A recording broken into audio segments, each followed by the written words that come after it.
नहीं करते, आप वीडियो देख लेते हो, श्राप लगेगा मेरा श्राप। चैनल को सब्सक्राइब करो अभी इसी वक्त, नहीं तो पक्का गर्लफ्रेंड नहीं पटेगी, सिंगल मरोगे तुम सिंगल। और चलो इसी के साथ शुरुआत करते आज की हमारी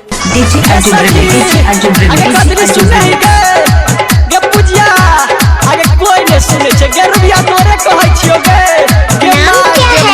कोई नहीं सुने आगे मुनिया चल डीजे उमेश जितिया के बेर बीतल जाय छै आगे मौसी के बाजार फुलमतिया के लिए जल्दी आ ना झिझिया खेले जेब के सखी गांव के पीपरवा तोर के चल लगे बड़ा निक निक झिझिया के बहुत दिन भ गेले नाच करला अब बड़ा नाच बजाय हो के झिझिया खेले जेब के सखी गांव के पीपरवा तोर आ बढ़म बाबा फेर तो नजरिया तो घूमबई घरे घर एक गजरी सुनही के जात कला कनी याद दिला दिए पिंटुओ बाबा ये जाके झिझिया खेला पौरे साल गया झिझिया खेले जेब के सखी गांव के पीपरवा तोर के झिझिया खेले जेब के सखी गांव के पीपरवा तोर आ बढ़म बाबा फेर तो नजरिया तो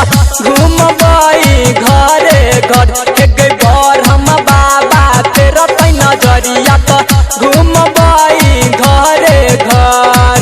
नाम क्या है अर्जुन बाबू, नाम क्या है अर्जुन बाबू, नाम क्या है अर्जुन बाबू, नाम क्या है अर्जुन बाबू, नाम क्या है अर्जुन बाबू।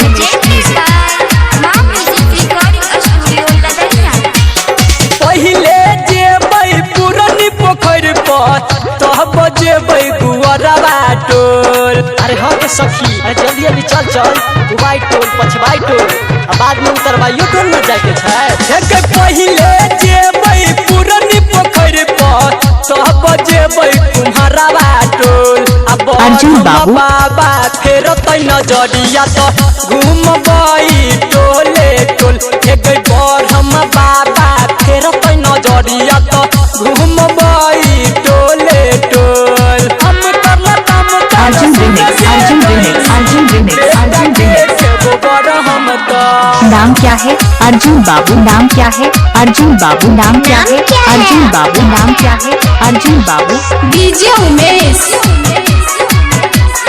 सुखीपुर बाजार जतका नहीं टोला कन्या भाई खाऊ की नजर लगाबे हमरा झिझिया के ऊपर ये बैठो की डैनिया हमरा झिझिया पर नजर लगेबे तो सुन ले तोरा बेटा के काट चिबा देबो हे डैनिया भाई खाऊ की नजर चलाबे हमरा झिझिया के ऊपर बढ़म बाबा फेर तो नजरिया तो घूमबई घरे घर बढ़म बाबा फेर तो नजरिया तो घूमबई घरे घर। हम करला काम कर सुन के डैनी बेटा के खेबो बड़ हम तर।